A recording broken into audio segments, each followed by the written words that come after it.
से भ्रम पैदा हो जाए हमारे लोगों में। ये भ्रम पैदा करने के लिए सरकार जो है अपने अधिकारियों पर, सरकार के इशारे पे नहीं, सुझाव है, मैं तेरे को बता रहा हूँ, सरकारी इशारे पे हो रहा है ये काम कि आप भाई अलग अलग मिला मत अपने अलग अलग हो दे ताकि एक मत ना बने। एक मत तो कोई नहीं, 23 ने ही इसका फैसला करेंगे। 23 से पहला 22 ना अपना सारे जो डिमांड है भाई सारे हाथ खड़े करके समर्थन करो भाई। 450 एक बात यार रखियो भाई, एक और भाई सारे रही हो रहा था ना, मिल चला सका धक्के तो मिल चला सका ऊपर तो दाव है। और 3-4 आदमी जो 10-12 आदमी रहेंगे उन पर किसी टाइम भी कार्रवाई करके मिल चला सका। नहीं हो रहा सारे रही हो सारे रहोगे, कोई दिक्कत नहीं। और आना करे गामा मत और आ जाएंगे। ना ना ना माइक नहीं हो रंडे भाई दूर तक आवाज नारे लाओ फिर बना लेंगे। है पंजाब के अंदर 380 है। कितनी मांगे हैं और कितने किसान फिलहाल यहाँ पर हैं? परेशान भी होंगे, खैर ऐसी बात नहीं है कि भी आप लोग प्रोटेस्ट कर रहे हैं। ये और जितने भी किसान होंगे उनकी गन्ने की फसल आप लोगों की वजह से नहीं बिक पा रही, क्या उनका भी समर्थन है या वो परेशान है?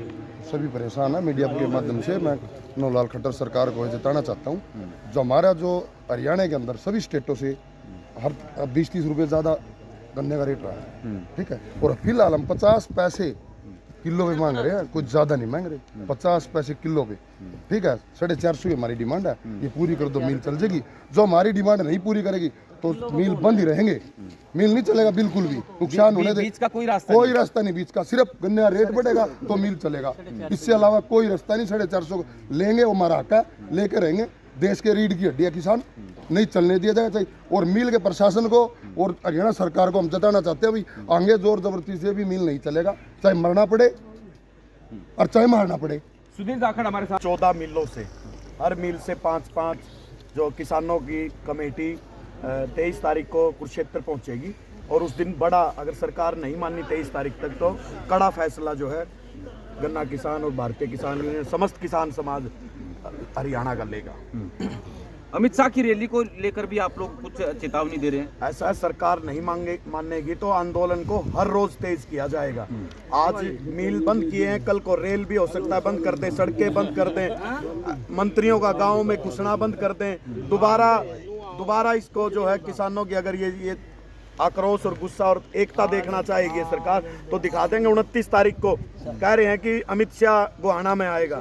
हम सरकार से कहते हैं हमारा गन्ने का रेट बढ़ा दो, नहीं वहाँ टेंट के तंबू तक उखाड़ के किसान ले जाएंगे। हरियाणा में अमित शाह को घुसने नहीं दिया जाएगा।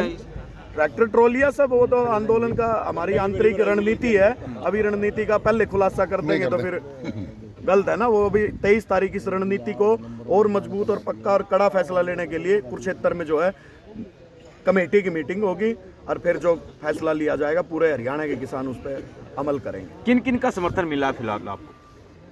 किसान का, मजदूर का, व्यापारियों का, दुकानदारों का, दलितों का, पिछड़ों का, जो इस देश में उपेक्षित है, उपासित है, वंचित है, समस्त समाज के लोगों की भावना ये है कि किसान जो पूरे देश के लिए अनाज पैदा करता है, जिसके बेटे इस देश की सरहद पे रक्षा करते हैं तब जाके पूरा देश चैन की नींद सोता है, तो सब लोगों की भावना है कि किसान की जीत होनी चाहिए और किसानों को उनका वाजिब दाम और वाजिब अधिकार जो है मिलना चाहिए। एसजेपी अध्यक्ष सुरेंद्र अलावत भी यहाँ पर अप्रेंटिस कर रहे हैं स्टूडेंट, उन्होंने भी एक डॉक्टर पर गंभीर आरोप लगाए हैं और एक दो लड़की चलो लगा दे भाई किसी वैर विरोध में या उसके वैर विरोध के चक्कर में, लेकिन 12 लड़कियां सामने आई है जिन्होंने उनके ऊपर गंभीर आरोप लगाए हैं। कहाँ क्या चल रही है सरकार? देखिए हरियाणा में सरकार नाम की तो कोई चीज़ है नहीं और दुर्भाग्य से मोदी लहर में हरियाणा नाचन गाने वाला का फंस गया। ये राज चलाने वाले लोग थोड़ा है, ये नाचन गाने वाले हैं। साल में 2-3 महीने तो ये गीता जयंती करते हैं कुरुक्षेत्र में, ओढ़े से खड़े हो गए, फिर कोई प्रदर्शन सा छेड़ा रहे। देहात से गांव का, मजदूर का, किसान का, खिलाड़ी का, व्यापारी का, कर्मचारी का, इनसे कोई लेना देना नहीं है। और आज सारा हरियाणा प्रदेश धरने पर है। कहीं सरपंच बैठे हैं, कहीं कोऑपरेटिव सोसाइटी वाले बैठे हैं, कहीं डॉक्टर बैठे हैं, कहीं खिलाड़ी बैठे हैं, कहीं अन्नदाता किसान जगह जगह पर धरने पर बैठा है। तो ये असंवेदनशील लोग हैं, अकुशल लोग हैं, इनको मोदी लहर में ये चुने गए, ये कोई प्रशासनिक अक्षमता इनके अंदर है नहीं, ना इनको राज का पता, ना इन्हें देहात का पता, ना इमोशंस का पता, ना खेती का बेरा, ना किसानी का बेरा, ना इनको ये पता अरे शुगर मिल चला लिया, रेट तुमने घोषित करा नहीं। इससे सिद्ध हो गया कि पंजाब के अंदर भगवंत मान मुख्यमंत्री बने, उसने किसानों को रेट बढ़ा करके दिया। हरियाणा प्रदेश का आज तक रिकॉर्ड रहा है जब से हरियाणा बना कि हरियाणा प्रदेश में गन्ने का रेट सारे हिंदुस्तान में सबसे ज़्यादा रहा है। इन महानुभावों की सरकार में पहली बार इनकी पोल खुल गई, और जो लोग कहते हैं किसान विरोधी लोग हैं, ये सबसे बड़ा उदाहरण है। ये इससे बड़ा और क्या उदाहरण होगा। रही कई बात अब यौन शोषण की मामलों की, ये शर्मनाक बात है। केंद्र के कुश्ती संघ के अध्यक्ष पर जो बीजेपी का सांसद है, इतने गंभीर आरोप लगाए थे कि आरोप लगने तुरंत बाद उसको तो इस्तीफा देना चाहिए था, सरकार को मुकदमा दर्ज करके गिरफ्तार करना चाहिए था।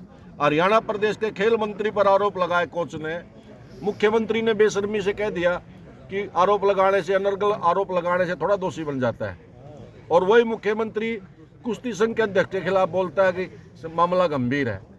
तो इनके खुद के विरोधाभासी बात चीजें हैं, और इनको बेटी बचाओ बेटी पढ़ाओ सिर्फ एक स्लोगन देने के लिए इन्होंने कहा था।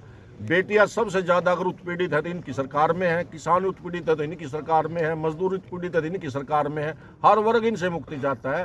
सब सिर से ऊपर पानी हो चुका है सबसे। पाप उजागर हो रहे हैं, अब ये धीरे धीरे खुल के आने लगे हैं लोग। यौन शोषण का एक मामला उठा था संदीप से लेकर के, अब ये पूरे देश के अंदर अलग अलग मामले उठने लगे पुराने। भाई इससे अंदाजा लगा ले, सरपंच जिसकी भी सरकार होती थी उसके दरवाजे पर दंडवत हो जाते थे। ये सरकार खत्म हो चुकी है और सबको पता जाना है सरकार ने। सरपंच भी रोड पे है, जब सरपंच भी रोड पे थे समझ लेना सरकार खत्म हो चुकी है। और बेटियां जगह जगह महिलाएं मत करके, जो बेटी मत करके आ रही है कि मेरे साथ गलत काम हुआ या गलत काम करने की कोशिश हुई है, वो कोई खामखा थोड़ा सामने आई है, और उसमें ही ना मुकदमा दर्ज है तो फिर गिरफ्तारी नहीं। आज तक खेल मंत्री को हटाया नहीं, आज तक कुश्ती संघ के अध्यक्ष को हटाया नहीं। किसान कोई ये थोड़ा मांग रहे, कोई प्लाट मांगने के लिए थोड़ा बैठे हैं। ये नु करे जो खून पसीने थे हम गन्ना बो का आए, छील कर ले आए, कोई ठेके पे ले रहा है, कितनी खरपतवार नाशक। अब पंजाब के अंदर बिजली फ्री है, वहाँ को किसानों को 10 प्रकार की सुविधाएं मिलती है, उसके बावजूद गन्ने रेट कितना ज्यादा है। यहाँ तो बिजली में कोई सुविधा नहीं है, ना किसी प्रकार का टाइम पे इन पर यूरिया मिलता नहीं, टाइम पे इनको DAP पुगता नहीं। ये तो बेचारे कोई गांड बजाने वाला फंस गया सिस्टम। डॉक्टर साहब, जले पे नमक छिड़कने का काम कर दिया, एक अधिसूचना जारी कर दी कि भाई 1 सप्ताह तक अगर जो सरपंच पेमेंट रोकनी चाहिए ठेकेदार की तो 1 सप्ताह तक पेमेंट रोक सकता है, उसके बाद वो रोकना चाहे रोक दो, BDPO कार्यालय से अधिकारी उसकी पेमेंट रिलीज कर देंगे। BDPO कार्यालय ने 1 सप्ताह रोक दी तो जिला परिषद कर देगा। गन्ने की बात करो, अगर गन्ने की बात पे इस तरह की कोई बात लगाई जाती है तो मेरा राग ऐसा नहीं होना चाहिए। सरपंच गांव की सरकार है, गांव की सरकार सरपंचों के द्वारा चलाई जाती है, न कि सरकार के द्वारा। और सरकार को चाहिए कि इस मामले में दखलंदाजी ना करके सरपंचों को स्वतंत्र प्रभार दिया हुआ है, उनका काम करना दिया जाए। सिंगला साहब, खेल मंत्री पर इतने गंभीर आरोप लगे हैं और आज अभी 15-20 मिनट पहले सरकार की तरफ से लिस्ट जारी की है, इसमें खड़े हो जाइए। खेल संदीप जी, अगर इस सरकार के इतिहास की तरफ आप जाओगे ना, इस सरकार का इतिहास हमेशा से ऐसा ही रहा है कि दमनकारी लोग रहे हैं ये लोग, और इन्होंने जो नारे दिए हैं हमेशा इनकी जो कार्यशैली है वो नारों के विरुद्ध रही है। बेटी बचाओ का नारा देके बेटियों का शोषण इनके नुमाइंदे करते हैं, मंत्री करते हैं, और ये लोग जो है ना उनको प्रोटेक्ट करते हैं। तो इससे शर्मनाक बात जो है वो पूरे देश के लिए कोई नहीं हो सकती। और सबसे बड़ी बात तो ये है कि हरियाणा प्रांत का जो मुख्यमंत्री है वो अपने मंत्री को बचाता है। उसको चाहिए कि वो जो नारा जो उन्होंने दिया था, बेटी बचाओ का जो नारा दिया था, वो उसको सार्थक करते। उसको सबसे पहले उसको पद से हटाते, पद से हटाने के बाद एक जांच बिठाते, जांच में अगर वो निर्दोष साबित होते तो फिर ले लेते उनको। लेकिन इन लोगों का काम जो है वो सिर्फ मटिया मीट करने का है और कोई काम नहीं।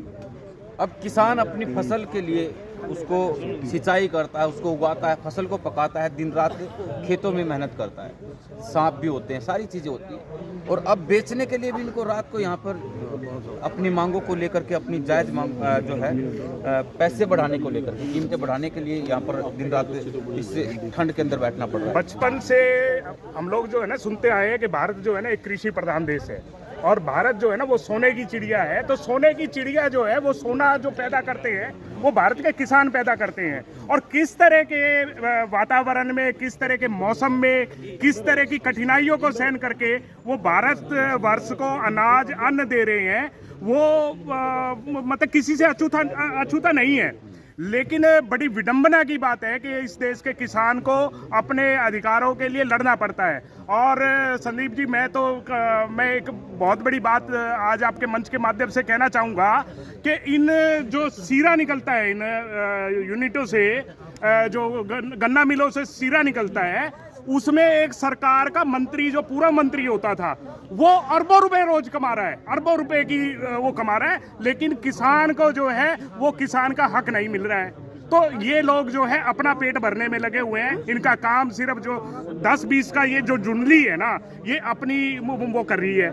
आप निगमों में देख लो किस तरह से भ्रष्टाचार है, अरबों रुपए, खरबों रुपए। अभी आप पूछ रहे थे तो मैं एक छोटी सी चीज कहना चाहूँगा। आप कह रहे थे कि भाई सुनवाई क्यों नहीं होती। BDP मान लो सरपंच शिकायत करेगा, सरपंच अगर 7 दिन तक वो नहीं करेगा। अब देखिए एक विंडो बनाई, CM विंडो का नाम दे दिया। अब वो CM विंडो में शुरू में क्या होता था कि कंप्लेंट पूरी नहीं होती थी। क्यों? सेटिस्फेक्शन किसी की थी नहीं। तो इन्होंने क्या किया, अपने नुमाइंदों को उनमें एमिनेंट पर्सन कह के और फिट कर दिए वहां पे। वो एमिनेंट पर्सन क्या करते हैं कि कंप्लेनेंट को सुनते नहीं है, अधिकारी से हाथ मिलाते हैं, उनसे साथ चाय पीते हैं, सेटिंग। और अगर मेरी भाषा में बात करोगे तो वो लोग दलाली करते हैं, दलाली करके और उन कंप्लेंटों को मिटा देते हैं। वही तरीका जो है इन्होंने पंचायत में लेके आ रहे हैं। ठीक है, द्रव्य मलिक हमारे साथ में। तो आप भी यहाँ पर इनको किसानों को आश्वासन देने के लिए पहुँचे हैं, क्या कुछ बातचीत है इनके साथ में, इनका समर्थन करने के लिए पहुँचे हैं? आपकी तरफ से क्या इनको मदद मिलने वाली है? कई सारी चीज़ें आपसे। पहली बात तो मैं खुद किसान हूँ, मेरी भी गन्ने की ट्राली आती है। और जो आप कह रहे थे इनको भाई तुम्हारे किसानों को, जैसे इन किसानों को नुकसान हो रहा है, ये ट्राली सभी इन्हीं किसानों की ट्राली खड़ी है, किसी का नुकसान नहीं हो रहा। हम अपने पैसे बनवाने के लिए, गन्ने का रेट बनवाने के लिए हम यहाँ पर सारे इकट्ठे हुए हैं। सारे इन किसानों की ट्राली है, किसी और किसान की ट्राली नहीं है। मैं भी खुद किसान हूँ, लेकिन और धंधे भी साथ में हमारे हैं। लेकिन हमने सब ने समर्थन किसानों को दिया हुआ है। चाहे व्यापार का है, व्यापार मंडल ने भी दे दिया, हरियाणा व्यापार मंडल ने भी दे दिया, आढ़ती एसोसिएशन ने भी दे दिया, ट्रांसपोर्ट एसोसिएशन ने भी दे दिया। तो ये मेरा कहने का मतलब ये 450 रुपये क्विंटल से कम तो बिल्कुल भी हमारा वारा नहीं खा सकता। जो ये सरकार कह रही थी नहीं 2022 में किसान की आमदनी दुगनी कर दूंगी, ये तो घटा दी पहले से। 23 होगी अब तो। हाँ, 22 में तो घटा दी इन्होंने, दुगनी कैसे कर देंगे। चलिए, तो ये लगातार जो है